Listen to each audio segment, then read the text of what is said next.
നമസ്കാരം. ലൂസ് ടോക്കിലേക്ക് ഒരിക്കൽ കൂടി സ്വാഗതം. നമ്മുടെ ഈ ഇടതുപക്ഷത്തിന്റെ ഒരു അവസ്ഥ ഇപ്പം നിരന്തരം ഇടതുപക്ഷത്തിന്റെ മാത്രമല്ല, CPM ആദ്യം എടുക്കാം. CPIക്ക് അവിടെ പ്രശ്നമുണ്ട്. അതെ, മുതൽ വർഷമാണ് അവരെ ഈ തെരഞ്ഞെടുപ്പ് തോൽവിക്ക് പിന്നാലെ ഉണ്ടായ ഒരു എന്താ പറയുക, ഈ അമ്പേൽക്കുക എന്നുള്ള അപ്പൊ നിരന്തരം ശരങ്ങൾ, വിമർശന ശരങ്ങളും ആക്ഷേപ ശരങ്ങളും എല്ലാം കൂടെ ഏറ്റുകൊണ്ടിരിക്കുകയാണ്. പണ്ടൊക്കെ പാർട്ടി വേദികളിൽ മാത്രമേ ഇത് പറയാൻ പാടുള്ളൂ. പരസ്യത്തിൽ ഇറങ്ങി പറഞ്ഞ നടപടിയാണെന്ന്. ഇതിപ്പോ ജീവസുധാരൻ കുറച്ച് ദിവസം കൊണ്ട് അദ്ദേഹം നേരത്തെ പറഞ്ഞുകൊണ്ടിരിക്കുകയാണ്. ഇത് നമ്മള് നേരത്തെ പറഞ്ഞ പോലെ തന്നെ ഏതോ ലൂസ് നമ്മൾ പറഞ്ഞു നിർത്തിയാണ്. ഇത് മാത്രം ഇതിൽ നിൽക്കില്ല, ഇനിയും ഇപ്പം അതിന്റെ ഒരു രീതി മാറി മാറി വരെയാണ്. ഇപ്പം കുറച്ചുകൂടെ കടുത്ത ഭാഷയില് സുധാകരൻ ജി പറഞ്ഞതിന്റെ കുറെ കാര്യങ്ങൾ നമ്മൾ നോക്കുമ്പോൾ തന്നെ മനസ്സിലാവും, എനിക്ക് VS-നപ്പുറം മറ്റൊരു നേതാവില്ല. അന്നും ഇന്നും അദ്ദേഹം വേറെ കാര്യം കൂടെ പറയുന്നുണ്ട്. പണ്ട് പ്രശ്നം വന്നപ്പോ പാർട്ടി ഞാനാണ് പിണറായിക്കൊപ്പം നിന്ന് ആലപ്പുഴ ജില്ല പിടിച്ചു കൊടുത്തത്. ശരിയാണ്, അത് കറക്റ്റാണ്. കാരണം നമ്മള് പാലം കടക്കോളം പാലം കടന്ന പൂരാണ് പറഞ്ഞ പോലെ. അതുപോലെ സുധാകരന്റെ മുഖം വെച്ചും അതുപോലെ പ്രവർത്തനം കൊണ്ട് ജയിച്ചിട്ട് അതിനുശേഷം പിന്നെ കടക്ക് പുറത്ത് പറയുന്ന രീതി. അത് ജീവസുധാകരൻ ആലപ്പുഴ ജില്ലാ കമ്മിറ്റിയിൽ എന്തോത്രം ശക്തി ഉണ്ടെന്ന് മനസ്സിലായത് ഒരു ദിവസം ആലപ്പുഴയിൽ എൻ്റെ ഒരു മാധ്യമ സുഹൃത്ത് രണ്ടുപേരും ഒത്ത് ആലപ്പുഴ വേറെ ആവശ്യത്തിന് പോയി. അപ്പോൾ അവർക്ക് അവിടെ കയറേണ്ടി വന്നു. അവർക്ക് എന്താ കാര്യം ഉണ്ടെന്ന് പറഞ്ഞു. അപ്പോഴേക്കും അവിടെ ജില്ലാ കമ്മിറ്റി, ഞാൻ അന്ന് ആദ്യമായിട്ട് അവിടെ ജില്ലാ കമ്മിറ്റി P. കൃഷ്ണപിള്ള സ്മാരകത്തിൽ പോകുന്നത്. ഞങ്ങൾ ഇന്ന് ഒരു 5 മണി കഴിഞ്ഞപ്പോൾ ജി സുധാകരൻ വന്നു. അവിടെ വേറെ കാര്യത്തിൽ വന്നതാണ്. പക്ഷേ അദ്ദേഹം വരുമ്പോൾ ഉണ്ടല്ലോ മൊത്തത്തിലൊരു സംഗതിയാണ്. ഇവിടെ എല്ലാം ഡിസിപ്ലിൻഡാണ് എല്ലാ കാര്യങ്ങളും. സുധാകരൻ എല്ലാം അങ്ങനെ ചെയ്യുന്ന ഒരാളാണല്ലോ. വളരെ കൃത്യതയുള്ള എല്ലാ കാര്യത്തിനും ഒരു അടുക്കഞ്ഞിട്ടുള്ള ആളാണല്ലോ, നമ്മൾ പറയാറില്ലേ. അപ്പോൾ അതുകൊണ്ട് തന്നെ എല്ലാ കാര്യത്തിനും സുധാകരന് ആദ്യത്തിൻ്റെ ഒരു ശക്തി ഉണ്ടായിരുന്നു. അവിടെ പൊതുവെ പറഞ്ഞിരുന്നത് ജി സുധാകരനും തോമസ് ഐസക്കും 2 ഗ്രൂപ്പുകളിലാണ് നിൽക്കുന്നതെന്നൊക്കെ പറഞ്ഞിരുന്നു. എന്തായാലും ഇപ്പോൾ രണ്ടുപേരും വിമർശിക്കാൻ ഇറങ്ങി എന്നുള്ളതാണ് ഇതിൽ ഏറ്റവും പ്രധാനപ്പെട്ട കാര്യം. രണ്ടുപേരും ഒരുമിച്ച് മാത്രമല്ല ഇവിടെയാണ് നമ്മൾ യഥാർത്ഥ ഒരു കമ്മ്യൂണിസ്റ്റ് എന്നൊക്കെ പറയേണ്ടി വരും. കാരണം എല്ലാവരും പറയാൻ പഠിക്കുന്ന സമയം. കാരണം നമ്മൾ മനസ്സിലാക്കേണ്ട ഒരു കാര്യം, VS-ന്റെ കാലത്ത് പോലും അദ്ദേഹത്തിന് ചോദ്യം ചെയ്യപ്പെട്ടവരെ കൊണ്ടുവരുന്നത്. പക്ഷെ ഇപ്പോൾ ആ രീതി മാറി. ഇപ്പോഴത്തെ നോക്കൂ, ഒരു ഏകാധിപതിയെ പോലെ ഇങ്ങനെ വലിച്ചുകൊണ്ടിരിക്കുന്ന ആരും ഒരു അക്ഷരം മിണ്ടാൻ പാടില്ല, മിണ്ടിയാൽ അവന്റെ തലയെടുക്കുന്ന രീതിയിലൊക്കെ പോകുന്നത്. ഇതൊക്കെയാണ് നമ്മൾ സ്റ്റാർ ആയിട്ടുള്ളത്. കാരണം ഇപ്പൊ നമ്മൾ ജനങ്ങൾ പറയാൻ ആഗ്രഹിക്കുന്ന കാര്യങ്ങൾ പരസ്യമായിട്ട്, കാരണം എല്ലാവരും ഓച്ചാരിച്ച് നിൽക്കുന്ന ആ സമൂഹത്തിനിടയിൽ നിന്ന് ഇവർ രണ്ടുപേരും വ്യക്തിത്വം വരുമ്പോഴാണ് പലരും കമ്മ്യൂണിസ്റ്റ് എന്ന് നമ്മൾ അക്ഷരം തെറ്റാതെ വിളിക്കാൻ തോന്നുന്നത്. ആലപ്പുഴ ജില്ലാ സെക്രട്ടറി R. നാസർ പോലും എതിരെ പറഞ്ഞു കഴിഞ്ഞ ആഴ്ചയാണെന്നാണ് അദ്ദേഹം അത് പറഞ്ഞത്. അദ്ദേഹം പാർട്ടി നിലപാട് ഈ പിണറായി പറഞ്ഞല്ല അദ്ദേഹം പറഞ്ഞത്. ഇത് നമ്മൾ VS-ന്റെ കാലത്ത് ഇത്ര നല്ല വിഷയങ്ങൾ ഉണ്ടായിരുന്നു. പക്ഷേ അവിടെ നമ്മൾ ഓർക്കേണ്ട ഒരു പ്രധാനപ്പെട്ട കാര്യം, VS പാർട്ടി സെക്രട്ടറി ആയിരുന്ന സമയത്ത് പാർട്ടിയാണ് വലുത്. VS എന്നുള്ള വ്യക്തിയല്ല, പാർട്ടി തന്നെയാണ്. VS അതിശക്തനായ പാർട്ടി സെക്രട്ടറി ആയിരുന്നു. നമ്മൾ പലപ്പോഴും പറയാറുള്ളതാണ്. ഒരിക്കലും VS-ന്റെ വീട്ടുകാരുമായി ബന്ധപ്പെട്ടോ അദ്ദേഹത്തിൻ്റെ എന്തെങ്കിലും പേഴ്സണൽ ഒരു അജണ്ട വെച്ചിട്ടോ ആയിരുന്നില്ല കാര്യങ്ങൾ. പാർട്ടിക്ക് വിരുദ്ധമെന്ന് അവർക്ക് തോന്നുകയാണെങ്കിൽ നടപടിയെടുക്കും. അത് ചിലരുടെ കാര്യത്തിൽ ശരിയായിരുന്നില്ല എന്ന് പിന്നീട് തെളിഞ്ഞിട്ടുണ്ട്. പക്ഷേ ചിലരുടെ കാര്യത്തിൽ 100% ശരിയായിരുന്നു. പക്ഷേ ഒരു പാർട്ടി സെക്രട്ടറി എന്നുള്ള നിലയിൽ VS ആദ്യശക്തനായിരുന്നു. തോമസ് ഐസക് പറയുന്നത് പാർട്ടിക്കാർക്ക് വേണ്ടിയല്ല പാർട്ടി പ്രവർത്തിക്കേണ്ടതെന്ന് പറയുന്നത്, ജനങ്ങൾക്ക് വേണ്ടിയാണ്. അതാണ് സർക്കാർ പ്രവർത്തിക്കുന്നത്. തോമസ് ഐസക് പറഞ്ഞല്ലോ, പാർട്ടി ആണെങ്കിൽ വോട്ട് ചെയ്തിട്ടില്ല എന്ന്, പാർട്ടി കേഡർ വോട്ട് ചെയ്തിട്ടില്ല എന്ന്. സാധാരണ അങ്ങനെ സംഭവിക്കോ? പാർട്ടിക്കാർ വോട്ട് ചെയ്തില്ലെന്ന് പരസ്യമായിട്ട് പറയാണ് തോമസ് ഐസക്. ഇവര് ഒന്നാമത്തെ കാര്യം, ഇവർക്ക് തെറ്റിപ്പോയൊരു കാര്യം പ്രധാനമായിട്ട്, നമ്മൾ എന്ത് ചെറ്റത്തനം ചെയ്താലും ജനങ്ങൾ അത് പാടി അതൊക്കെ മറന്ന് എല്ലാ കാലത്തും കൂടി നിൽക്കുന്നു, അല്ലെങ്കിൽ അണികൾ എല്ലാ കാലത്തും തോന്നി. പക്ഷെ ഇതിനകത്ത് മനസ്സിലാക്കേണ്ടത്, ഇത് വേറൊരു ഈ തെരഞ്ഞെടുപ്പ് ഫലം കൊണ്ട് വേറൊരു കാര്യം മനസ്സിലായെന്ന്, പാർട്ടിയിലായാൽ പോലും ആളുകളുടെ ഉള്ളിൽ എപ്പോഴും എന്നും എല്ലാ കാലവും കള്ളങ്ങൾ കൊണ്ട് നിൽക്കാൻ പറ്റില്ല. എല്ലാവർക്കും ഒരു മനസാക്ഷിയാണ്, അല്ലെങ്കിൽ എല്ലാവർക്കും ആത്മാഭിമാനമുണ്ട്. അത് വിട്ട് ഒരാളും ചെയ്യില്ല. അതിന്റെ ഏറ്റവും വലിയ ഉദാഹരണമാണ് ഈ ഒരു തെരഞ്ഞെടുപ്പ്. 2024 ലോക്സഭ തെരഞ്ഞെടുപ്പ് കൃത്യമായിട്ട് പറയാം. അതുകൊണ്ടാണ് ഇപ്പോൾ ഈ ഒരു വലിയ രീതിയിൽ ഇപ്പം ഈ നമ്മൾ മിണ്ടാതെ നിന്ന പോലെ പോലും ചോദ്യം ചെയ്യപ്പെട്ടത്. ഇപ്പൊ നമ്മൾ നാനാതുറകളിൽ നിന്ന് വന്നിട്ടുണ്ട്. ഇപ്പൊ നമ്മൾ നേരത്തെയൊക്കെ ആണെങ്കിൽ പറഞ്ഞു കഴിഞ്ഞാൽ ചിലപ്പോൾ അവന് സംഘിപ്പട്ടം കൊടുക്കും, അല്ലെങ്കിൽ മറ്റേ കൊങ്ങിയാക്കി കളയുന്നത്. ഇപ്പൊ അങ്ങനെയല്ല. ഇപ്പൊ സ്വന്തം പാർട്ടിയിൽ നിന്ന് പോലെ പറയാം. ആരാണ് പറയുന്നത്? കണ്ണൂരിലെ ഏറ്റവും ശക്തനായ MP ജയരാജൻ തന്നെ പറഞ്ഞു, ഈ മറ്റേ പോരാളി ഷാജിക്ക് പോലുള്ള ഗ്രൂപ്പുകളാണ് ഈ വാട്സപ്പ് ഗ്രൂപ്പുകളാണ് നമുക്ക് കോടാലിയായത്. ലാസ്റ്റ് പോരാളി ഷാജി കൃത്യമായിട്ട് പറയുന്നത് മറുപടി കൊടുത്തല്ലോ. അതെ. നേരെ ഇപ്പൊ നേരെ പ്രവർത്തനം നടത്തിയില്ലെങ്കിൽ അതിന്റെ പേരിൽ ബാക്കിയുള്ള ചോദിച്ചിട്ട് കാര്യമില്ല, പാർട്ടിക്ക് വേണ്ടിയാണ് പ്രവർത്തിക്കേണ്ടത് കൃത്യമായിട്ട് പറയുന്നുണ്ടല്ലോ. ഇതാണ് നമ്മൾ ഇവിടെയാണ് നമ്മൾ ഈ ഒരു വ്യത്യാസം മനസ്സിലാക്കേണ്ടത്. ആളുകളുടെ ഉള്ളിൽ എത്രത്തോളം ആ ഒരു പാർട്ടിയെ സ്നേഹിക്കുന്നുണ്ട്, വ്യക്തിയെ പൂജിക്കുന്നുണ്ടെന്ന് നമുക്ക് ഇവിടെയാണ് മനസ്സിലാകുന്നത്. പാർട്ടിയാണ് അവരുടെ മുമ്പിൽ വലുതാണെങ്കിൽ അവർ തുറന്നടിക്കുകയാണ് ചെയ്യുക. അതാണ് ഇപ്പൊ കണ്ടുകൊണ്ടിരിക്കുന്നത്. ഇപ്പം നിരന്തരമായിട്ട് യഥാർത്ഥ കമ്മ്യൂണിസ്റ്റുകൾ, അപ്പം കമ്മ്യൂണിസ്റ്റ് പാർട്ടിക്കാരിലെ ഇപ്പൊ അടിയുറച്ച കമ്മ്യൂണിസ്റ്റ് എന്ന് പറയുന്നവരൊക്കെ രംഗത്ത് വരുന്നത് ഇപ്പൊ ഈ ഒരു ഘട്ടത്തിലാണ്. ഇപ്പൊ നമുക്കറിയാം, എന്ത് ചെറ്റത്തരം ചെയ്താലും ന്യായീകരിക്കുന്ന ചില ആളുകളുണ്ട്. നമുക്ക് ഇപ്പം ആളുകൾക്ക് കൃത്യമായിട്ട് വേർതിരിച്ചറിയാൻ പറ്റും. ഇനി അത് ഏറ്റവും കൂടുതൽ ഇവർക്ക് ഗുണമാവാൻ പോകുന്നത് ഇവർ അടുത്തൊരു ഇലക്ഷൻ നിൽക്കുമ്പോഴായിരിക്കും. എനിക്ക് തോന്നുന്നു ഈ സുധാകരനായാലും ശരി, എന്നെ തോമസ് ഐസക് പാർട്ടിക്ക് അതീതരായി അവർ വ്യക്തികളെ അല്ല അവിടെ പാർട്ടിയെ സ്നേഹിക്കുന്നു മനസ്സിലാക്കി. അത് യഥാർത്ഥ വോട്ടുകൾ അവിടെ തന്നെ നിൽക്കും, ഇവരെയൊക്കെ കൂടെ നിൽക്കും. പക്ഷെ അവിടെ വേറെ പ്രശ്നം വരുന്നതെന്ന് പറയുമ്പോൾ, ഇനിയിപ്പോ പാർട്ടിയുടെ മുന്നിൽ ഇവര് നോട്ടപ്പുള്ളികളായി കഴിഞ്ഞു. അതായത് പിണറായിയുടെ മുന്നിലും മറ്റുള്ളവരും ചോദ്യം ചെയ്യപ്പെട്ടവരൊക്കെ തന്നെ ഈ കൂടുതൽ പക്ഷേ ഒരു വളരെ പ്രധാനപ്പെട്ട കാര്യം, ഇപ്പൊ പണ്ട് VS ഇതൊക്കെ പലരുടെയും മേലെ അത്ര നടപടി സ്വീകരിക്കുന്ന ആ കാലത്ത് പോലും പാർട്ടി ശക്തിയുണ്ട്. അത് പാർട്ടിയാണ് വലുത്, അത് സംശയിക്കേണ്ട. ഇപ്പോഴതല്ല എന്നുള്ള അവസ്ഥ വന്നു. പാർട്ടി പ്രവർത്തകർ ജനങ്ങളാണ് വലുത് എന്നുള്ള അവസ്ഥയിൽ കാര്യങ്ങളുണ്ടെന്ന് വെച്ചു. കാരണം അതിന്റെ ഏറ്റവും വലിയ ഉദാഹരണമാണ് കണ്ണൂരിൽ സുധാകരൻ ഇത്രയും വോട്ടിന് ലീഡ് ചെയ്തത്. അവിടെ എന്തിന് ഈ മുഖ്യമന്ത്രിയുടെ ധർമ്മടത്തും ഗോവിന്ദ മാഷിന്റെ തളിപ്പറമ്പിലെല്ലാം സുധാകരൻ ലീഡ് ചെയ്തില്ലേ? അപ്പൊ എന്താണ് നമ്മൾ മനസ്സിലാക്കേണ്ടത്? അവിടെ എല്ലാം പാർട്ടി ഗ്രാമമുള്ള സ്ഥലമാണ്. അവിടെയുള്ള പാർട്ടിക്കാരെല്ലാം ചെന്ന് ഇപ്പുറത്ത് തിരിഞ്ഞിടിച്ചു. അല്ല, ഇവർ ഈ സൈദ്ധാന്തികമായി അവർ പറഞ്ഞ കാര്യമില്ല. എന്താ ഗോവിന്ദ മാഷ് ഇടയ്ക്ക് വേറെന്താ പറഞ്ഞില്ല, നമ്മൾ തോറ്റു, നമ്മൾ നിലംപരിച്ചായിരുന്നു, അങ്ങനത്തെ ഒരു വാക്കത്തെ തോറ്റു. മനസ്സിലാക്കേണ്ട ഇവിടെ ഈ കരീമിന് പോലും ഇളമൻ കരീമിന് പോലും 1.5 ലക്ഷത്തോളം വോട്ടുകൾക്ക് തോറ്റു സ്വന്തം നാട്ടില്. അതാണ് അപ്പൊ തന്നെ ആലോചിക്കും, 1.5 ലക്ഷത്തോളം ആളുകൾ മാറി ചിന്തിച്ചു ഇവിടെ. അല്ല, അത് സുധാകരൻ പറഞ്ഞ ആ ചാനലിനോട് അഭിമുഖത്തിൽ അദ്ദേഹം പറഞ്ഞൊരു കാര്യമുണ്ട്. ഇപ്പൊ അമ്പലപ്പുഴ വോട്ട് ചോർച്ച ഉണ്ടായി എന്ന് പറഞ്ഞു കഴിഞ്ഞാൽ H. സലാമിന്റെ വോട്ട് കുറഞ്ഞു എന്ന് പറഞ്ഞ് സുധാകരനാണ് ഉത്തരവാദി എന്ന് പറഞ്ഞാണ് അന്വേഷണ കമ്മീഷൻ വെച്ചതൊക്കെ. അപ്പം അന്ന് ഇളമരത്തിനെയാണ് നിയോഗിച്ചത് ഇതിനു വേണ്ടി ചുമതലയായി. അപ്പം ഇളമരം നേതൃത്വം. അപ്പം അന്ന് സുധാകരൻ പറഞ്ഞു, ഈ ഇളവരം കരീബിന് ആലപ്പുഴ ഭൂമിശാസ്ത്രപരമായ ഒരു കാര്യം അറിഞ്ഞുകൂടാന്ന്. അതേ മലബാറുകാരനാണ്, അത് ആരെന്നുള്ള കൊണ്ട് അയക്കാൻ പറഞ്ഞു. മാത്രമല്ല സുധാകരൻ ഗുരുതര ആരോപണം ഉന്നയിച്ചിട്ടുണ്ട്. സുധാകരന് വേണ്ടി പറയാൻ വന്ന ആളെ ഇയാൾ വരട്ടി എന്നാണ് സുധാകരൻ പറയുന്നത്. എന്നിട്ട് പുള്ളിനെ ചോദിക്കുന്നുണ്ട്, സ്വന്തം നാട്ടിൽ 1.5 ലക്ഷം വോട്ടിന് തോറ്റത് പിന്നെ അപ്പൊ ആര് തോപ്പിച്ചെന്നുള്ള കണ്ടുപിടിക്കണമല്ലോ. അപ്പൊ അവർക്ക് ന്യായീകരണം ഉണ്ട്, സ്വന്തം നാട്ടുകാരൻ ഇതിനെയും കണ്ട. അതാണ് അവിടെ വിജയിപ്പിക്കാന്നൊക്കെ എഴുതി വെച്ചിട്ടൊന്നും ഒരു കാര്യമില്ലെന്ന് മനസ്സിലല്ലേ. ഈ ജനം നല്ല വിവരമുള്ളതാണ്. നമ്മൾ എപ്പോഴും പുസ്തകം പറയാറുള്ളല്ലേ, ജനത്തിന് അണ്ടർസ്റ്റാൻഡ് ചെയ്ത് കാണുന്നത് ഇവന്മാർ വിഡ്ഢികളാണെന്ന് ഒരിക്കലും. നമ്മളെപ്പോഴും അവർക്ക് വേണ്ടി സംസാരിക്കും. കാരണം ഇവരൊക്കെ തന്നെ ഇപ്പം എല്ലാവരും ഇപ്പൊ അവർക്ക് സ്തുതി പാടുമ്പോൾ നമ്മൾ എന്തുകൊണ്ടാണ് ഞാൻ പറയില്ല, നേരത്തെ പറഞ്ഞ പോലെ തന്നെ നമ്മളിപ്പോ ടാർഗറ്റ് ചെയ്യണ ഒരു കാര്യമുണ്ട്. ടാർഗറ്റ് ചെയ്യണ അല്ല, ആ ഒരു രീതിയിലേക്ക് നമ്മളിപ്പോ സുധാകരനെ അനുസരിച്ച് തോമസ് ഐസക്കിനെ എല്ലാം പറയുന്നവർ നമ്മൾ അംഗീകരിക്കുന്നുണ്ട്, അത്രേ ഉള്ളൂ. പക്ഷെ പാർട്ടി ഒരിക്കലും നമ്മൾ തള്ളി പറയില്ല. കാരണം അവരുടെ അടിസ്ഥാന തത്വങ്ങളൊക്കെ ചിലപ്പോൾ ശരിയായിരിക്കാം. പക്ഷെ നമ്മൾ അതിനെ പറയില്ല. നമ്മൾ ഇവിടെ പറയുന്നത് ഫ്യൂഡലിസ്റ്റ് മനോഭാവം, അതായത് ഇപ്പൊ ഈ ഒരു പിണറായി സർക്കാർ അല്ലെങ്കിൽ പിണറായി വിജയൻ നടത്തുന്ന ആ ഒരു മനോഭാവം. ഇപ്പൊ അതുപോലെ തന്നെ വേറെ രൂക്ഷമായ ഒരു ആരോപണം വരുന്നത് ലോകകേരള സഭയുമായി ബന്ധപ്പെട്ട്, അതായത് പിണറായി സർക്കാരിന്റെ മറ്റൊരു വശം, ഇവിടെ ജനങ്ങൾക്ക് മുമ്പിൽ എത്രത്തോളം അകന്നു നിൽക്കുന്നത്, അത് ഈ സർക്കാർ ജീവനക്കാർക്കിടയിൽ ഒരു അമർഷം ഉണ്ടായിട്ടുണ്ടെന്നാണ് കേട്ടോ. അതായത് കൊടുക്കുന്ന ഭക്ഷണത്തിൽ പോലും വേർതിരിവ് കാണിച്ചു എന്നുള്ള രീതിയിൽ ഒരു ആരോപണം ഉണ്ടായിട്ടുണ്ട്. വലിയ രീതിയിൽ വാർത്ത വന്നിട്ടില്ല, എങ്കിലും സർക്കാർ ജീവനക്കാർക്കിടയിൽ ഇതൊരു വലിയ രീതിയിലൊരു ചർച്ചയായിട്ടുണ്ട്. അതായത് ഈ വരുന്ന അതിഥികൾക്ക്, അതായത് ഈ മറ്റേ വിദേശത്ത് നിന്ന് പ്രവാസികൾക്കും എല്ലാം തന്നെ 5 സ്റ്റാർ ഭക്ഷണം കൊടുക്കുക. ഇതിനു വേണ്ടി കഷ്ടപ്പെട്ട, അതായത് അവർക്ക് 5 നക്ഷത്ര ഹോട്ടലതും നമ്മളിവിടെ നോക്കുന്ന റാവീസ് പോലുള്ള വലിയ ഹോട്ടലുകളാണ് അവർക്ക് ഭക്ഷണം കൊണ്ടുവരുന്നത്. ഇതിനു വേണ്ടി പണിയെടുത്ത കുറെ പേർക്ക് ഇപ്പൊ ഡെലിഗേറ്റുകൾക്കൊക്കെ വെറും സാധാ ചോറും സാമ്പാറും കൊടുത്തിട്ട് അതൊരു ഷെഡില് കെട്ടിക്കുന്നത്, AC പോലും ഇല്ലാത്തത്. മനസ്സിലാക്കി ഇവിടെ ഒരു വേർതിരിവേ അതിഥികൾക്ക് വേണം. ശരിയാണ്, ഇവരെ ചിലപ്പോൾ സഹായമാണ്. പക്ഷെ ഇവർക്ക് വേണ്ടി കഷ്ടപ്പെടുന്നവർ മാത്രമല്ല, വേറെ നിർദ്ദേശം, ഈ ഡെലിഗേറ്റുകൾ ആരും തന്നെ ഇവരുമായിട്ട് 5 നക്ഷത്ര ഹോട്ടലിൽ അവരുമായിട്ട് ഒരു ബന്ധവും പുലർത്താൻ പാടില്ല. CCTV ക്യാമറയിലൂടെ അത് കാണും, നടപടിയെടുക്കും. അതുകൊണ്ട് തന്നെ ഇവർ എങ്ങനെ മാറി നിർത്തും, ഇങ്ങനെ ഒരു വേർതിരിവാണ് നടത്തുന്നത്. പണ്ട് മലയാള സിനിമയിൽ ഇങ്ങനെ ആയിരുന്നു, കേട്ടിട്ടുണ്ട്. താരങ്ങൾക്ക് വേറെ ഭക്ഷണം നമ്മളൊപ്പം തന്നെ ഇരിക്കും. അവർ താരം അവിടെ ഇരുന്നുകൊണ്ട് ചിക്കൻ ബിരിയാണിയും പിന്നെ ചിക്കൻ 65 കഴിയും, നമ്മൾ ഇപ്പുറത്ത് ചോറ് സാമ്പാറും കഴിയും സാധാരണ.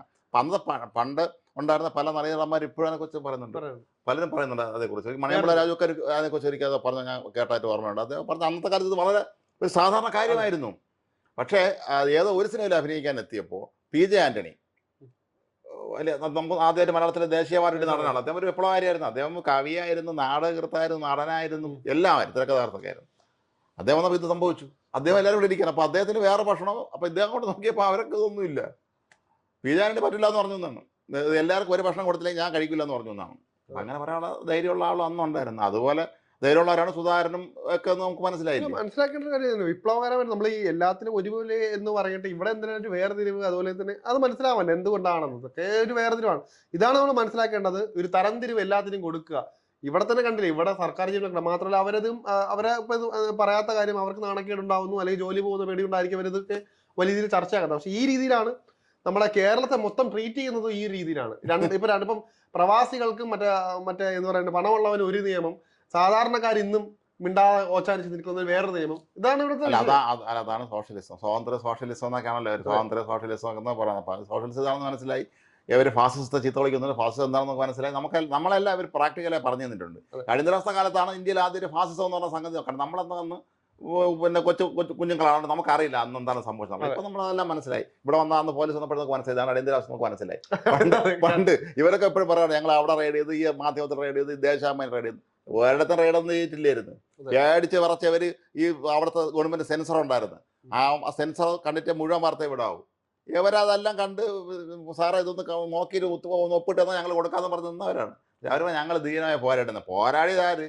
അന്ന് ഈ നാട്ടിൽ RSSനെതിരെ അല്ല, ഈ ഇന്ദിരാഗാന്ധിയുടെ മകൻ്റെയൊക്കെ ഈ ഫാസ്റ്റിനെതിരെ പോരാടിയത് നമ്മുടെ നാട്ടിൽ എനിക്ക് തോന്നുന്നത് RSSും സോഷ്യലിസ്റ്റ് പ്രസ്ഥാനങ്ങൾ മാത്രമാണ് പരസ്യമായിട്ട് പോരാടി ജയിലിൽ പോവുകയും ചെയ്തത്. മാത്രമല്ല ഇത്രയും സംഘടനകൾ വേറൊരു കാര്യം മനസ്സിലാക്കേണ്ടത്, നമ്മളിപ്പം ഈ ഒരു ഇടതുപക്ഷമായി ചാങ്ങി നിൽക്കുന്ന ഒരു പത്രങ്ങളോ മാധ്യമങ്ങളോ നോക്കുമ്പോൾ ഇപ്പൊ ഇന്ത്യ എന്ന് പറയുമ്പോൾ അവർക്ക് വല്ലാത്തൊരു പ്രശ്നമാണ്. രാജ്യസ്നേഹം അവർക്ക് പാടില്ലല്ലോ. കാരണം അവർ ചിലപ്പോൾ ആ ഒരു സംഖ്യപ്പെട്ടോ നമ്മൾ അവിടെ മനസ്സിലാക്കേണ്ടത് ഇന്ത്യ നമ്മുടെ രാജ്യമാണ്, അതിനുശേഷമേ വരുവുള്ളൂ ഒരു പാർട്ടിയോ അല്ലെങ്കിൽ എന്തോ. ഇവിടെ ഒരു ഇന്ത്യ ഒരു ലോകകപ്പിന്റെ ഫൈനലിൽ കയറിയാലോ അല്ലെങ്കിൽ ഇന്ത്യൻ ആർമിക്കാരന്മാര് ഇപ്പം പാകിസ്ഥാനെ അടിച്ചിട്ടാലോ ഒന്നും ഇവർക്കൊരു വാർത്തയില്ല. അതൊന്നും ഒരു വിഷയമല്ല അവരെ സംബന്ധിച്ച്. ചിലപ്പോൾ വീരമൃത്യു ആയിരിക്കില്ല അവരെ സംബന്ധിച്ച് ജവാന്മാർ മരിച്ചു. അങ്ങനെയൊക്കെയാണ്, ആ രീതിയിലേക്കാണ് അവിടുത്തെ എഡിറ്റോറിയൽ പോളിസിയൊക്കെ മാറിയിട്ടുള്ളത്. നമ്മൾ അത് മനസ്സിലാക്കട്ടെ. അവിടെ അതാണ് വ്യത്യാസം വന്നത്. അതാണ്, അത് നമുക്ക് എല്ലാം അറിയാവുന്ന കാര്യമാണല്ലോ. അപ്പൊ ഇവിടെ ഇതിലേക്ക് വരുമ്പം ജീവസുധാരൻ വേറെ ചില കാര്യങ്ങളും പറയുന്നുണ്ട്. അദ്ദേഹം പറഞ്ഞു BJP വില കുറച്ചേണ്ട താമസമായി പോയി എന്ന് പറയുന്നുണ്ട്. അദ്ദേഹം അന്ന് പറഞ്ഞ കാര്യത്തിൽ ആണ്. അന്ന് മാത്രമല്ല അദ്ദേഹം മോഡി ശക്തനായ ഭരണാധികാരിയാണെന്ന് പറഞ്ഞു. ഉടൻ തന്നെ ഇവരെല്ലാം കൂടെ ഇയാൾ മോഡി ഭക്തനായി. ഉടൻ അപ്പം മുദ്രയാണ്, ഇടിക്കുകയാണ്, സീലെടുത്താൽ ഇടിക്കുകയാണ്. അപ്പൊ അദ്ദേഹം പറഞ്ഞത് എന്താണെന്ന് വെച്ചാൽ സാർ CP ഹിറ്റ്ലറും ഒക്കെ ശക്തന്മാർ തന്നെയായിരുന്നു. അത് നിങ്ങൾ ഓർക്കണമെന്നാണ്. ഒരാളൊരു വാക്ക് പറഞ്ഞാൽ അത് പ്രധാനപ്പെട്ട നേതാവ് നല്ല വിവരമുള്ള ഒരാൾ. പിണറായിയുടെ കോട്ട് എടുത്ത് പറയണ്ടല്ലോ, 1000 കഴുതകളെ നയിക്കുന്ന ഒരു സിംഹം എന്നുള്ള രീതിയിൽ എന്തോ പറയണ്ടല്ലോ. അതുമായിട്ട് വരാൻ ബന്ധപ്പെടുത്തിയാണ് പറഞ്ഞ ഈ ഒരു കാര്യം.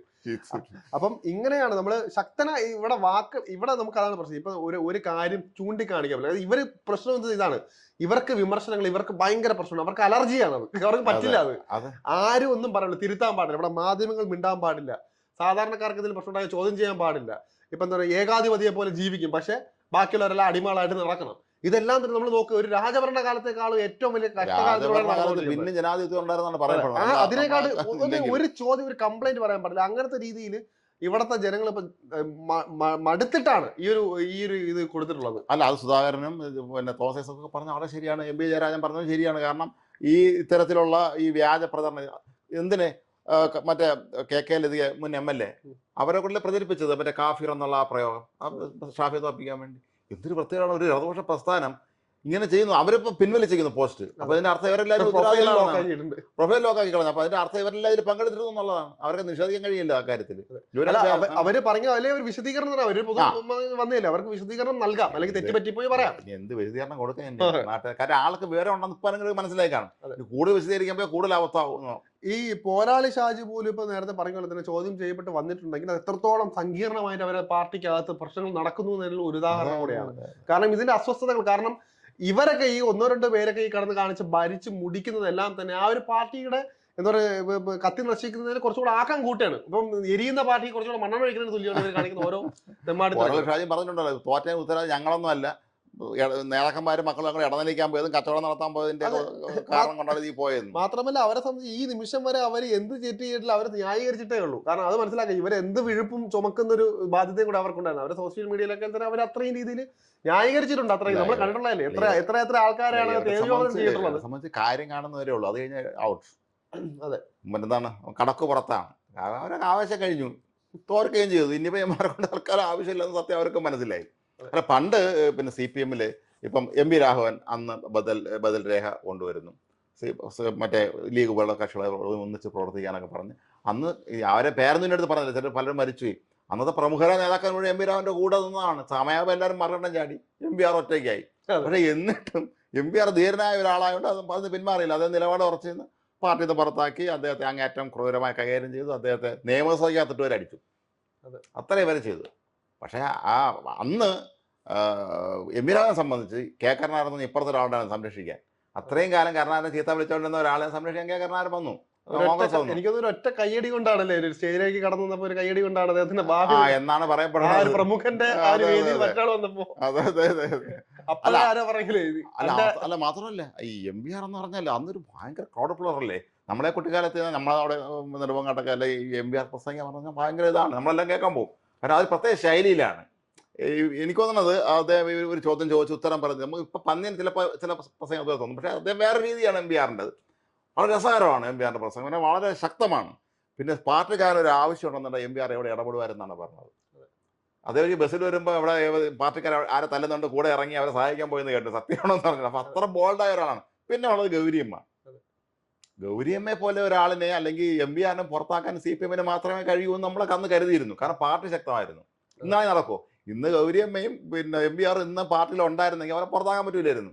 ഒരു സംശയം ഉണ്ടാക്കാതെ പുറത്താക്കി അവർക്ക് അതിനുള്ള പണിയും കിട്ടും. ഇന്നിപ്പോ ഒരാൾക്ക് ഒരു നേരത്തെ ചേട്ടൻ പറയുന്നത് ക്രൗഡ് പുള്ളർ ആവണമെന്നുണ്ടെങ്കിൽ ഒരു പാർട്ടിയുടെ ലേബൽ ഒന്നും വേണ്ട. ഇപ്പൊ അതാണ് ഇനി ഇപ്പൊ നേരത്തെ പറയുന്നത് MVR ഒക്കെ ജീവിക്കുന്ന നേരത്തെ ഉണ്ടായിരുന്ന ഉദാഹരണങ്ങളായിരുന്നു. മാത്രമല്ല ഇനി ഇപ്പൊ വരാൻ പോകുന്നത് ഇപ്പം ഈ സുധാകരനെ പോലെ അല്ലെങ്കിൽ അവരെ പോലെ ഒരു ജനകീയ നേതാക്കളെയൊക്കെ ഇവർ ഒറ്റപ്പെടുത്തി കഴിഞ്ഞാൽ അദ്ദേഹം വേറൊരു പ്രസ്ഥാനമാക്കി മാറിയാൽ എതിരെ കൂടെ നിന്നാൽ പോലും ആളുകളുണ്ട് ഒപ്പം കൂടെ. കാരണം അവിടെയൊക്കെ അതെ മനസ്സിലാക്കേണ്ട ഒരു കാര്യം ഇത്രയും ശക്തരായ ആൾക്കാരുടെ കൂടെ ചേരുന്ന ആളുകളുണ്ട്. അപ്പൊ അത് ദോഷമായ ഇപ്പോഴത്തെ നേരത്തെ പറയുന്നത് ഇപ്പോഴത്തെ കഥപരത്തിനേക്കാൾ ഏറ്റവും വലിയ അവസ്ഥയിലേക്കായിരിക്കും അവർ പോകുന്നത്. ഇവരെ ഒറ്റപ്പെടുത്തി കഴിഞ്ഞാൽ അവർക്കാണ് നഷ്ടം. അപ്പൊ പാർട്ടിക്കാണ് സുധാകരനെ വേണ്ടത്. സുധാകരന്റെ പാർട്ടി വേണമെന്നൊന്നും ഇല്ല ഇപ്പൊ. ഇല്ല. മാത്രമല്ല നമ്മളിവിടെ ശ്രദ്ധിക്കേണ്ട കാര്യം ഇപ്പൊ ഈ ദിവസങ്ങളിൽ നടന്നുകൊണ്ടിരിക്കുകയാണ് CPM നേതൃയോഗങ്ങൾ. സെക്രട്ടേറിയറ്റ് കഴിഞ്ഞ് ഇപ്പൊ സംസ്ഥാന കമ്മിറ്റി കൂടെയാണ്. ഇവിടെ എന്താണ് സംഭവിക്കുന്നത് പെട്ടെന്ന് അറിയാൻ പറ്റില്ല. ചിലപ്പോൾ പിന്നീട് മാധ്യമങ്ങൾ വരുമായിരിക്കും. അവരെങ്കിൽ പോലും മുഖ്യമന്ത്രി പിണറായി വിജയൻ സമാധാനം പറയേണ്ടി വരും ഇതിന് പരാജയപ്പെടാൻ. കാരണം അദ്ദേഹം ഈ പറഞ്ഞ ന്യായങ്ങളൊന്നും അവിടെ അംഗീകരിക്കപ്പെടാൻ പോകുന്നില്ല. പിന്നെ ആര് മുഖത്തെ കൊണ്ട് ചോദിക്കുക എന്നുള്ളൊരു ചോദ്യമുണ്ട്. അത് പ്രസക്തമായ കാര്യമാണ്. എങ്കിലും ആരെങ്കിലും ഒക്കെ ചോദിക്കും. കാരണം ഇവർ പറയും പോലെ പിന്നെ CPM വോട്ട് കൂടിയിട്ടേ ഉള്ളൂ, കോൺഗ്രസിന്റെ വോട്ട് BJP ഉണ്ട്, ഇങ്ങനെ പറയും പോലെ ന്യായത്തിലൊന്നും ഒരു കാര്യമില്ല. തോറ്റു എന്നുള്ളത് തോറ്റത് തന്നെയാണ് ദയനീയമായിട്ട്. പാടകാരില്ല തോൽവിയൊക്കെ തന്നെ കണ്ട് ഇത്രയും വൃത്തികേട് കാണിച്ചിട്ട് അവിടെ തോറ്റു എന്നുള്ളതാണ്. അപ്പോൾ ഇതൊക്കെ ജനത്തിന് മനസ്സിലാക്കാനുള്ള കഴിവുണ്ട്. ഇതുപോലുള്ള വർഗീയ പ്രചരണം അഴിച്ചുവിടാൻ ഒരിക്കലും ഒരു കമ്മ്യൂണിസ്റ്റ് ഒരു പ്രസ്ഥാനത്തിൽ ഇത്തരത്തിലുള്ള ഈ വർഗീയത അഴിച്ചുവിട്ടൊന്നും ചെയ്യാൻ പാടില്ല എന്ന് വിശ്വസിക്കുന്ന വലിയൊരു വിഭാഗം അണികൾ, പാർട്ടി മെമ്പർമാരല്ല, അവരെ അനുഭാവികളുണ്ട്. അവരെ മാറ്റി ചെയ്തതാണ്.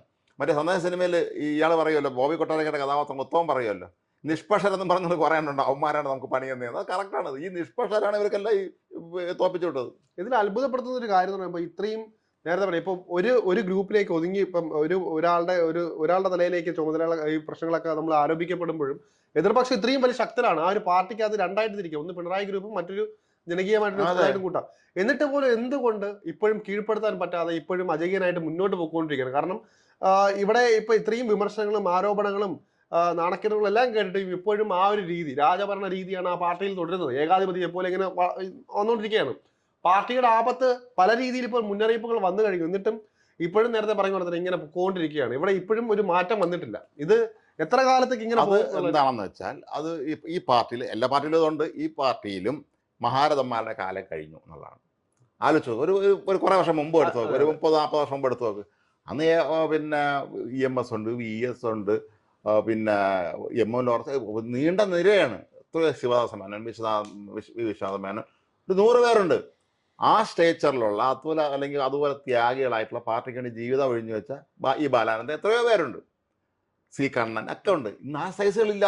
അങ്ങനെ ഉള്ളവരെ ആർക്ക് ആവശ്യമില്ല. അല്ല, അങ്ങനെ വളരുന്നവരെ സമ്മതിക്കില്ല. ജനകീയ നേതാക്കൾ നമ്മൾ പറയട്ടില്ല, ഈ കോവിഡ് കാലത്തൊക്കെ നമ്മള് ജനകീയരായിട്ട് ഒട്ടേറെ പേർ ഇപ്പോഴും ഉണ്ട് ആ സമയം. അത് അവരെ ഇപ്പം ഉയർത്തുന്നില്ല എന്ന് മാത്രമല്ല, അവരെ അടിച്ചു താക്കുകയും ചെയ്യുന്നു.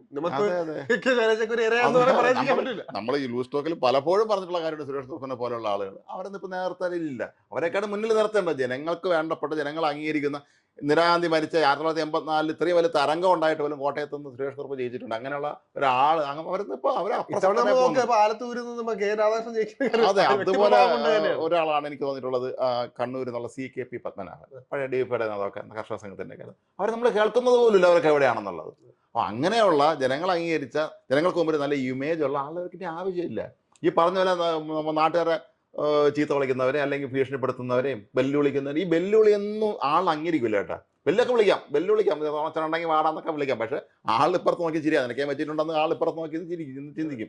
അധികാരം ഉണ്ടെങ്കിൽ ഇതൊക്കെ ചെയ്യാം. പിന്നെ പോലീസും പട്ടാളം കയ്യിലുണ്ടെങ്കിൽ ആര് വെല്ലുവിളിക്കാം. പക്ഷെ ജനം അപ്പുറത്ത് നിൽപ്പുണ്ട്. അവന്റെ കയ്യിൽ പിന്നെ ഈ മറ്റേ വോട്ടിംഗ് യന്ത്രത്തിൽ അമർത്താനുള്ള കൈവരൽ അവന്റെ ഇരിപ്പുണ്ട്. മനസ്സിലാക്കേണ്ട ഒരു ദിവസം അല്ലെങ്കിൽ ഒരു കാലത്ത് ഇതിന്ന് കയ്യിൽ നിന്ന് പോയി കഴിഞ്ഞാൽ പിന്നെ തിരിച്ചു കയറുക ഈ ഇപ്പൊ നേരത്തെ പറഞ്ഞു ഇപ്പം ആദ്യ വാക്കും അവസാന വാക്കും പറഞ്ഞത് പിണറായി വിജയനാണ്. അതിനപ്പുറം ഇല്ല. പക്ഷെ ജനങ്ങൾ വിധി എഴുതി ഒരു ദിവസം ഇത് പോയി കഴിഞ്ഞാൽ അവിടെ പോയതാണ്. പിന്നെ എനിക്ക് തോന്നുന്നില്ല ആ പാർട്ടി മൊത്തം പിന്നെ കരകയറാൻ പോകുന്നു. ഇപ്പോഴത്തെ രാഷ്ട്രീയ സാഹചര്യത്തിൽ എങ്ങനെ കരകയറുന്നത് ഒരു പിടിപാടുമില്ല. CPM-ന്റെ ഒരു പാർട്ടി ചട്ടക്കൂട് അനുസരിച്ച് പാർട്ടി പൊളിയാനോ അല്ലെങ്കിൽ പിളരാനോ ഒന്നും പോകുന്നില്ല. അതൊക്കെ നമുക്കറിയാം, അത് സംഭവിക്കാൻ പോകുന്നില്ല. പക്ഷേ ഇത് വല്ലാത്തൊരു അപകടകരമായ അവസ്ഥയിലേക്കാണ് പാർട്ടി പോയിക്കൊണ്ടിരിക്കുന്നത് എന്ന് നേതാക്കന്മാർക്ക് മനസ്സിലായില്ലെങ്കിലും അണികൾക്ക് നന്നായിട്ട് അത് മനസ്സിലായി. കൃത്യമായിട്ട് പറയും. ഇപ്പൊ ഇപ്പം ഇവിടെ ഉണ്ടാകുന്ന ഈ അടിപിടികളും പടലപ്പണക്കങ്ങളും ആ ഒരു സ്പേസിലേക്ക് BJP എന്തുകൊണ്ട് കയറുന്നു പറഞ്ഞാൽ അത്ഭുതപ്പെടാനില്ല. കാരണം അതെ. ഇവര് പ്രബല ശക്തിയായിട്ട് അല്ല, മാറിക്കൊണ്ടിരിക്കുകയാണ്. അതെ. മൂന്നാമതോ പാർട്ടി രണ്ടാമതോ അതിൽ നിന്ന് അങ്ങനെയൊക്കെ പോയാൽ അത്ഭുതപ്പെടാനില്ല. മറ്റു നമ്മൾ സംസ്ഥാനങ്ങളിലൊക്കെ കണ്ട പോലെ തന്നെ കേരളത്തിലും അത് സംഭവിച്ചുകൊണ്ടിരിക്കുന്നു എന്നതാണ് യാഥാർത്ഥ്യം. അത് നടന്നുകൊണ്ടിരിക്കുകയാണ്. ഈ പാർട്ടിയുടെ ഈ ഒരു പോക്ക് അത് പലർക്കും നേരത്തെ പറഞ്ഞ പോലെ തന്നെ ഇത് എല്ലാതരം ആൾക്കാർക്ക് ഉൾക്കൊള്ളാൻ കഴിയില്ല. കാരണം നമ്മുടെ സ്വാതന്ത്ര്യത്തോളമുള്ളതാണ് ആ ഒരു പാർട്ടി പോകുമ്പോൾ സ്വാഭാവികമായിട്ട് എല്ലാവർക്കും ഒരു ടെൻഷനും പേടിയൊക്കെ ഉണ്ടാവും. അവിടേക്ക് മൂന്നാമതൊരു പാർട്ടി പ്രബലരായി വന്നുകൊണ്ടിരിക്കുന്നത് അതിന്റെ അസ്വസ്ഥതകളാണ് ഇപ്പോൾ പറയുന്നത്. മുഖ്യ പ്രതിപക്ഷം എന്ന് പറഞ്ഞാൽ കോൺഗ്രസും പാർട്ടികളും അവരൊന്നും ചിന്തിക്കുന്നില്ല. കാരണം അടിസ്ഥാനപരമായി അവർ മുന്നണിക്കാരാണ്, അവർ ഇന്ത്യ മുന്നണിപ്പെട്ടവരാണ്. അപ്പോൾ അതുകൊണ്ട് ഒരു പരിധിക്കപ്പുറം കിടപെടാനും പറ്റില്ല. ഒരു പരിധി കഴിഞ്ഞ് ഇടപെടാൻ നോക്കിയാൽ കേന്ദ്രത്തിൽ നിന്ന് ഉണ്ടാസ് വരും. നമ്മുടെ സ്വന്തക്കാരാണ്, ഇവിടെ മാത്രമേ നമുക്ക് ശത്രുക്കളുള്ളൂ, നമ്മൾ അവിടെ ഡൽഹി വരുമ്പോൾ നമ്മൾ മച്ചമ്പിയാരാണ്, അതുകൊണ്ട് പ്രശ്നം ഉണ്ടാക്കരുതെന്ന് പറയും. ആള് ചിലപ്പോൾ ഒരു BJP മൂന്നൊരു ഓപ്ഷൻ അവർ തേടി നോക്കും. അടുത്ത തവണ BJPയുടെ ഭരിക്കാൻ വരണമെന്നല്ല പറയുന്നത്, പക്ഷേ ചിലപ്പോൾ കൂടുതൽ സീറ്റ് കിട്ടിയേക്കാം. ഒരു പക്ഷേ അടുത്ത നിയമസഭാ തെരഞ്ഞെടുപ്പിനും BJP കുറേ സീറ്റുകൾ നേടിയാൽ 1965 പോലെ ചിലപ്പോൾ ഇവിടെ ആർക്കും ഭരണമില്ലാത്ത അവസ്ഥ വരും, പിന്തുണയില്ലാത്ത അവസ്ഥ, ഭൂരിപക്ഷമില്ലാത്ത അവസ്ഥ വരും. അന്ന് 65 സംഭവിച്ചത് കേരള കോൺഗ്രസ് ഒറ്റയ്ക്ക് മത്സരിച്ച് അവരിഷ്ടം പോലെ 10-20 സീറ്റ് കിട്ടി. അതോടുകൂടി ഹങ് സഭയായി, ആർക്കും ഭൂരിപക്ഷം ഇല്ലാതായി. ഇന്നാണെങ്കിൽ കാല് മാറ്റിയെടുത്ത് പെട്ടെന്ന് മന്ത്രിസഭ ഉണ്ടാക്കും. പക്ഷേ അന്നല്ല അന്തസ്സുള്ള നേതാക്കന്മാരായതുകൊണ്ട് അവരത് ചെയ്തില്ല, അസംബ്ലി പിരിച്ചു വിട്ടു 65. അതുപോലെ നാളെ കേരളത്തിലും ഒരു തൂക്കുസഭ വരാനുള്ള സാധ്യത കളിക്കളയാൻ കഴിയില്ല. ഒരു പക്ഷേ അടുത്ത നിയമസഭ തെരഞ്ഞെടുപ്പിന് BJP നല്ല സ്ഥാനാർത്ഥികളെ, ഈ സ്ഥിരം കാണുന്ന ആസ്ഥാന സ്ഥാനാർത്ഥികളല്ല, നാട്ടുകാർക്കിടയിൽ നല്ല ഇമേജൊക്കെ ഉള്ള നല്ല കുറച്ച് പേരെ സ്ഥാനാർത്ഥിയാക്കി നിർത്തിയാൽ സാധ്യത വളരെ കൂടുതലാണ്. എന്തായാലും ഇപ്പോഴത്തെ ഒരു സാഹചര്യം പക്ഷേ 2029 വലിയ ഇതില്ലേ, പക്ഷെ 2034 ഇലക്ഷൻ വരുമ്പോഴത്തേക്കും നമ്മൾ ചിലപ്പോൾ ഞെട്ടാൻ പോകായിരിക്കും. നമ്മുടെയൊക്കെ ആ ഒരു പ്രായമൊക്കെ ആകുമ്പോഴത്തേക്കും BJP ചിലപ്പോൾ ഒരു പക്ഷേ അവിടെ നമ്മളിപ്പോഴും ദീർഘവീക്ഷണത്തിന്റെ ആളാണ്. നമ്മൾ ഇപ്പോഴത്തെ ഒരു സ്ട്രാറ്റജി വെച്ച് നോക്കുമ്പോൾ സ്വാഭാവികമായിട്ട് അവർക്ക് അതിൻ്റെതായ ഈ ഒന്നെന്നുള്ള ചിലപ്പോൾ 2ആവാം 3ആവാം 4ആവാം 5ആവാം അത്ഭുതപ്പെടാൻ പറ്റില്ല. ഒറ്റയടിക്കാണ് ഇന്ത്യൻ പൊളിറ്റിക്സ് മാറിക്കൊണ്ടിരിക്കുന്നത്. അവർക്ക് ഡിസൈഡിംഗ് ഫാക്ടർ ആകാൻ കഴിയും. ഒരുപാട് സംസ്ഥാനങ്ങളിൽ BJPക്ക് തിരിഞ്ഞോക്കാൻ കഴിയാഞ്ഞ സംസ്ഥാനങ്ങളിൽ പോലും അവർ അധികാരത്തിൽ എത്തിയിട്ടുണ്ട് പിന്നീട്. അത് വലിയൊരു കാര്യം തന്നെയാണ്. പക്ഷേ അത് എത്രത്തോളം കേരള ഘടകം അതിന് വേണ്ടി പ്രവർത്തിക്കുന്നു എന്നുള്ളത് നമ്മൾ ശ്രദ്ധിക്കണം. ഈ വെറുതെ മത്സരിക്കാൻ വേണ്ടി പിരിക്കുന്നു എന്നുള്ളതല്ലാതെ അത് ശരിക്കും നമുക്ക് ജയിക്കണം, ഞങ്ങൾക്ക് ഭരണം കിട്ടണം എന്നുള്ളൊരു ലക്ഷ്യത്തോടുകൂടി ഇറങ്ങിയാൽ സാധിക്കും. ഇപ്പോൾ സുരേഷ് ഗോപിയുടെ ഏറ്റവും വലിയ ഉദാഹരണം. സുരേഷ് ഗോപി കഴിഞ്ഞ തവണ അദ്ദേഹം പരാജയപ്പെട്ടിട്ടും അദ്ദേഹം അവിടെ നിന്ന് പ്രവർത്തിച്ച് അത് എല്ലാ ജനങ്ങളെ ബോധ്യപ്പെടുത്തി, ഞാൻ നിങ്ങൾക്ക് ഒപ്പമുണ്ട്, ഞാൻ ഇവിടെ ഉണ്ടെന്നുള്ള കാര്യം. അത് സ്മൃതി ഇറാനിക്ക് സംഭവിച്ചതാണ്. അവർ 2014 പരാജയപ്പെട്ടെങ്കിൽ 19 അവർ ജയിച്ചത് അവരവിടെ നിന്ന് പ്രവർത്തിച്ചുകൊണ്ടാണ്. പക്ഷേ അടുത്ത തവണ എപ്പോഴേക്കും അവർക്ക് ഓവർ കോൺഫിഡൻസ് ആയി, ഞാൻ അവിടെ ജയിക്കുമെന്നുള്ള തെറ്റിദ്ധാരണ അവർക്കും വന്നു. അപ്പം അതുപോലെയാണ് ഇവരെയൊക്കെ കാര്യം. ഒരുപക്ഷെ നാളെ അസംബ്ലി ഇലക്ഷൻ നടക്കുമ്പോൾ ഈ കമ്മ്യൂണിസ്റ്റ് കോട്ടകളിൽ അവിടെ ആരെങ്കിലും പ്രമുഖനായ CPM നേതാക്കൾ തോറ്റാനുള്ള അവസ്ഥ ആലോചിച്ചു. ഈ പറഞ്ഞതുപോലെ ഈ തളിപ്പറമ്പിലും ധർമ്മടത്തും ഒക്കെ സുധാകരൻ ലീഡ് എന്ന് പറയുമ്പോഴേ ഭൂരിപക്ഷം കുറഞ്ഞാലും മതി, തോറ്റന് സമമാണ്. ഭൂരിപക്ഷം കുറഞ്ഞാൽ മതി, തോറ്റനൊപ്പമാണത്. പിന്നെ ഇവർ ഈ മറ്റൊരു കാര്യമുള്ളത്, ഇവർ ആരെയും അംഗീകരിക്കില്ല, ഘടകകക്ഷികളെ അംഗീകരിക്കുന്നില്ലല്ലോ. CPI നേതാക്കന്മാർ പലരും പറയുന്നുണ്ട് ഇവർ കാണിച്ച കാര്യം CPIക്ക് ഒന്നും ഇല്ലാതായില്ലേ. അപ്പോൾ ഇത് ആര് ചോദ്യം ചെയ്യുന്നുള്ളിടത്താണ്. ഏതായാലും നമ്മൾ കഴിഞ്ഞ ദിവസം ചർച്ച ചെയ്തതുപോലെ ആ രാജ്യസഭാ സീറ്റിൻ്റെ കാര്യത്തിൽ പിന്നെ CPIന് വേറെ നിർമ്മാണത്തോണ്ട് ഒരു കോംപ്രമൈസ് ചെയ്തതാണ്. അതല്ലെങ്കിൽ അവർ അടുത്ത് പഞ്ചായത്ത് ഇലക്ഷൻ വരുന്നു, അടുത്ത കഴിഞ്ഞ് നിയമസഭ വരുന്നു, അത് അവർ പെടും എന്ന് അവർക്ക് നന്നായിട്ട് അറിയാം. അതുകൊണ്ട് തന്നെ ആയിരിക്കാം അവർ പക്ഷേ അവരതിന് തയ്യാറായത്. പക്ഷേ CPMനെ സംബന്ധിച്ച് CPM വല്ലാത്തൊരു ദുർഘടഘട്ടത്തിൽ കൂടെ തന്നെയാണ് പോയിക്കൊണ്ടിരിക്കുന്നത്. ഒരിക്കലും CPMനെ 64 പാർട്ടി രൂപീകരിച്ചതിന് ശേഷം ഒരുപാട് പ്രതിസന്ധികൾ അവർക്ക് സംഭവിച്ചിട്ടുണ്ട്. ഇപ്പം നെക്സൈറ്റ് പ്രസ്ഥാനം കേരളത്തിൽ വേറെ തുടങ്ങിയപ്പം ഒരുപാട് CPM നേതാക്കൾ അന്ന് നല്ല പ്രവർത്തകരായിരുന്നു, ബുദ്ധി നല്ല വിവരങ്ങൾ ഒരാൾ അതിലോട്ട് പോയി എന്നുള്ള പ്രശ്നമാണ്. നെക്സൈറ്റ് അത് വർഗീസ് പോലെ CPMൻ്റെ കണ്ണൂരിൽ ഓഫീസ് സെക്രട്ടറി ആയിരുന്ന ആളാണ്, അവരൊക്കെ പോയി. അത് തടഞ്ഞു നിർത്തുന്നതിൽ പക്ഷേ പാർട്ടി നേതൃത്വത്തിന് അന്ന് വിജയിക്കാൻ കഴിഞ്ഞു, സത്യമാണ്. പിന്നീട് കൂടുതൽ പേരൊന്നും പോയില്ല. ആ നെക്സൈറ്റ് പ്രസ്ഥാനം തന്നെ ഇവിടെ ഏതാണ്ട് ഇല്ലാതായി, അതങ്ങ് പോയി. പിന്നീട് ഗൗരിയമ്മയും MBR ഒക്കെ പോയപ്പോൾ ഉണ്ടാകുന്ന പ്രതിസന്ധികൾ, ഈ വർഗീയ കക്ഷികളെ കൂട്ടുകൂടാമോ ഇല്ലയോ എന്നുള്ള ആശയക്കുഴപ്പം, ഇതങ്ങനെ ഒരുപാട് CPMനെ ഒരുപാട് ഘട്ടങ്ങളിലൂടെ കടന്നുവരുന്നുണ്ട്. പക്ഷേ അന്നൊക്കെ നയിച്ചിരുന്നത് ആദ്യപ്രഗത്ഭരായ നേതാക്കന്മാരാണ് തന്നെ. EMS ഉം AKGയും VS ഉം അതുപോലെ എത്രയോ പേര് CH കണാരനും ഒക്കെ വലിയ നേതാക്കന്മാരുണ്ടായിരുന്നു. അവർക്ക് അറിയാം, കാരണം അവർ ജനങ്ങൾക്കിടയിൽ നിന്ന് വന്നവരാണ്. അതുകൊണ്ട് അവർക്കറിയാം എന്താണ് ചെയ്യേണ്ടതെന്നുള്ളത്. അതല്ലാതെ ഈ സോഷ്യൽ മീഡിയയിൽ കൂടെ പോസ്റ്റ് എടുത്ത് നാട്ടുകാരെ തന്തയ്ക്ക് വിളിച്ചിട്ട് വന്ന നേതാക്കന്മാരല്ല അവർ പ്രവർത്തിച്ച് വന്നവരാണ്. അവർക്കറിയാം ഏത് പ്രശ്നം വരുമ്പോഴും അവർക്ക് പാർട്ടി എങ്ങനെ കൊണ്ടുപോകണം നന്നായിട്ട് അറിയാം. ഇനിയിപ്പോൾ വേണ്ടതെന്ന് പറയുമ്പം ആര് പറഞ്ഞാലും ഇപ്പം തലമൂത്തവരോ ഇളയവരോ ആരൊക്കെ ആയാലും ശരി തന്നെ പറയുന്ന കാര്യത്തിൽ ഇപ്പോൾ പോയിന്റ് ഉണ്ടെങ്കിൽ, ഏത് സിനിമ പറയുന്നത് പോയിന്റ് ഉണ്ടെങ്കിൽ അത് ഉൾക്കൊണ്ട് അത് പ്രവർത്തനം ആ രീതിയിൽ മാറ്റാൻ നോക്കുക.